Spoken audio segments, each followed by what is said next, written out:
matter. And yeah, this notion that it does tend to be more prevalent even in that narrow community than or that narrow definition than people seem to realize, that interpersonal violence, domestic violence, sexual assault is really prevalent no matter how you cut the pie up.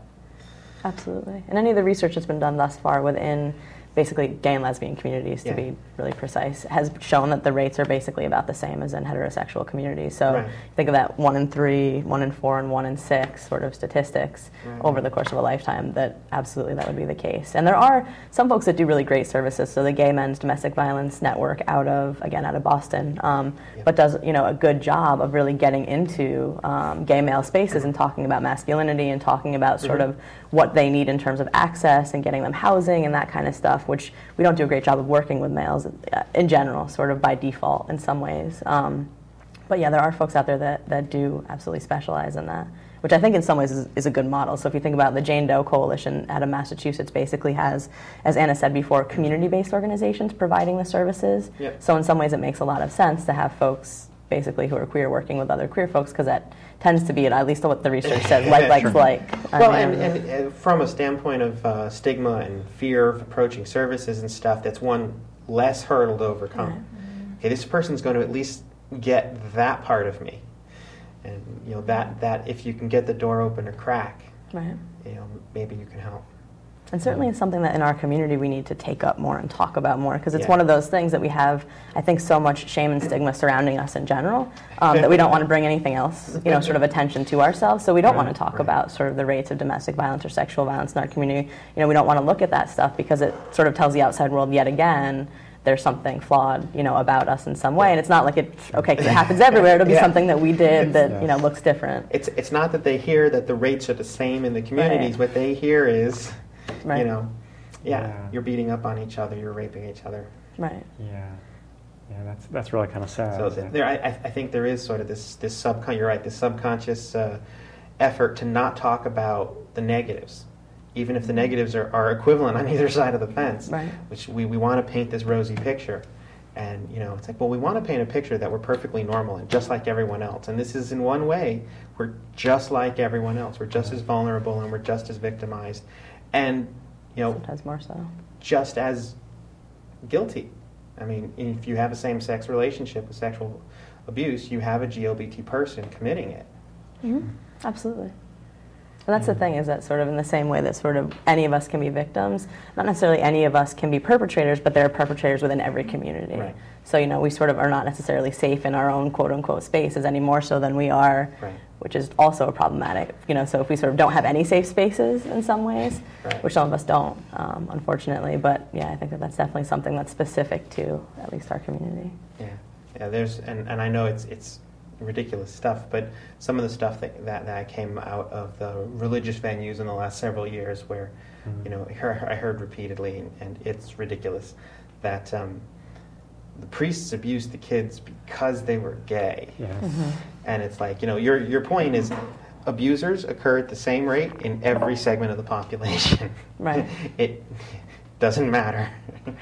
Well, and that's a default myth that people always go to when young boys in particular are abused. It's because you have this gay adult male, where most true pedophiles identify as heterosexual. It's just a matter of where can they exercise their power and control. And children, again, are sort of a marginalized group in our society because, kids make stuff up, kids don't know what they're talking about. We don't even give children language to appropriately discuss their own bodies. So, of course it's difficult for them to disclose, and abusers see this and they know this, and it has nothing to do with their sexual orientation. It has more to do with they have power that children don't have. Right. You sort of get into that the power play, the fact that they can exercise control over their victim. More so. And I've heard it said that maybe why in some of these cases boys get victimized more is maybe because we are more willing to believe that girls are victims. I don't know if you have any comment on that. If that's anything that...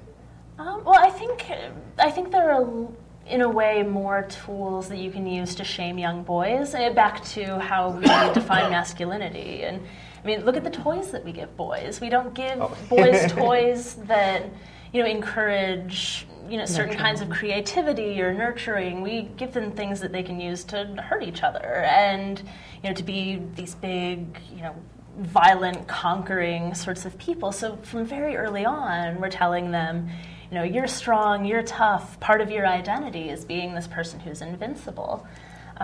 So when young boys are abused, that's really used against them. That they sort of say, well, I can't be who I'm supposed to be if this was part of what I experienced.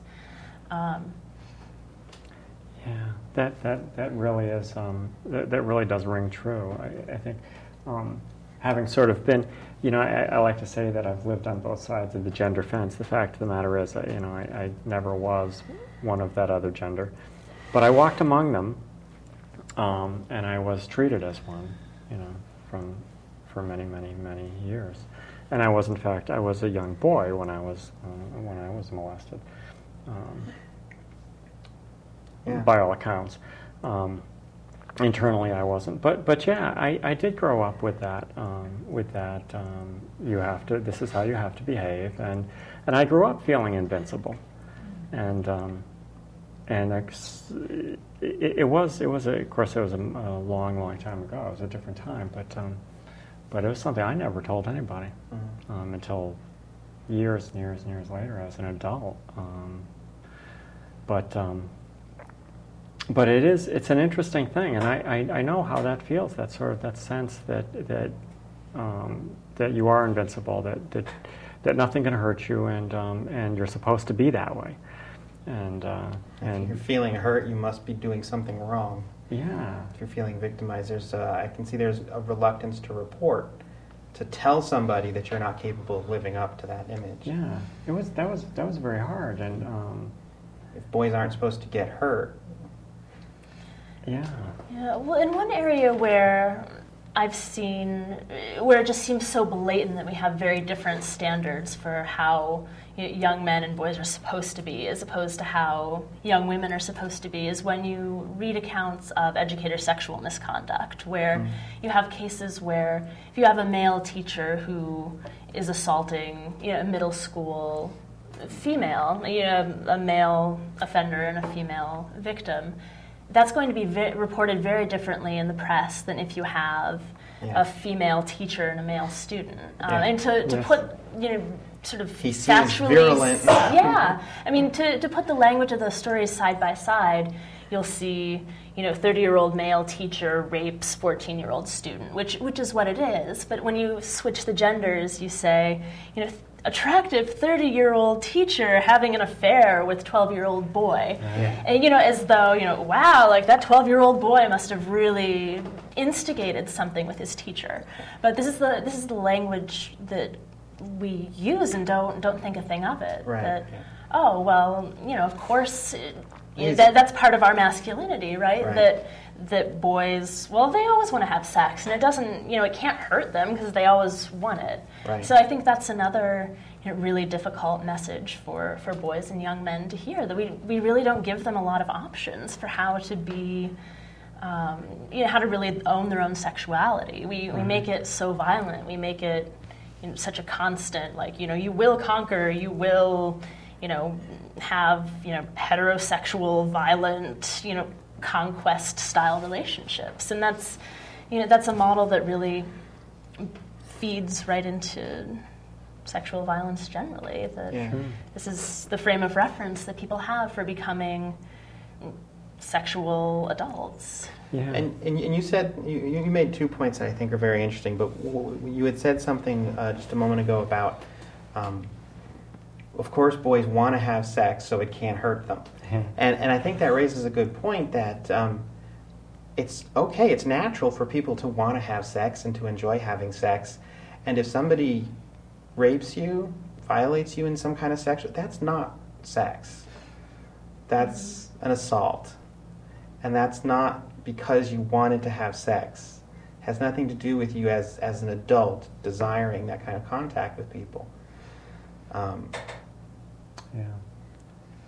Right. But well, and we frame a lot of our conversations about make sure you say no loudly and clearly, but we never talk about saying yes. We never talk about what it looks like have healthy sexual. For men or women, regardless of their orientation or preferences. We don't give people the tools to say, this is what I want sexually. Like, what do you want? How do we we do this in a way that's fulfilling, that's healthy? And so we sort of go to this place where we don't know how that happens, so we sort of muddle through things, and and then we see folks who say, well, I don't know that I actually said no, so what happened to me couldn't be rape because I didn't scream no, I didn't fight back, I didn't I didn't blow my rape whistle. That sexual assault is the absence of yes much more than it is saying, I really did a good job of saying no. That shouldn't be the obligation of victims to look back on an experience and say, well, maybe this was something that I brought on myself because I wasn't assertive enough. I mean, what a sort of awful thing that we You're right. You're absolutely right. There's definitely that the absence of yes. It should be the threshold. There's, I think there's been some talk about when you get into the realm of the sort of date rape, when you get into relationship rapes, when you get into, sort of the interpersonal abuse, domestic violence that leads to sexual assault, that, well, he was just having a bad night, or she really didn't mean it, or, it's the absence of the consent, it's the absence of yes, it's the absence of, I want to do this, that really makes it abuse. And not as you said, having to blow the rape whistle. That shouldn't be the threshold. The absence of the consent is the threshold. But you raised another interesting point. I know I have a friend who had been abused by her cousin when she was real little, and then abused by a stranger when she was in her late 20s, early 30s. And she never really did get to talk about any of it. She didn't get any real kind of help. She found coping mechanisms. And she had a real hard time relating to people, friends and relationships, and it really did impact her in ways that she hadn't even realized. And part of that, I think, was when she did get into some relationships that I've been violated sexually. How do I now have a healthy sexual relationship with my partner? How do I find that path? And as you said, we don't get taught how to do that in the first place. We muddle through and figure out what sort of works. And then you get this line drawn with an abuse. And how do you move forward from there? I don't have an answer. It was interesting when you mentioned that. That is. It's very interesting. Our whole perception of this stuff is it's not really black and white, is it? And I can say, from experience, as a transsexual, we sort of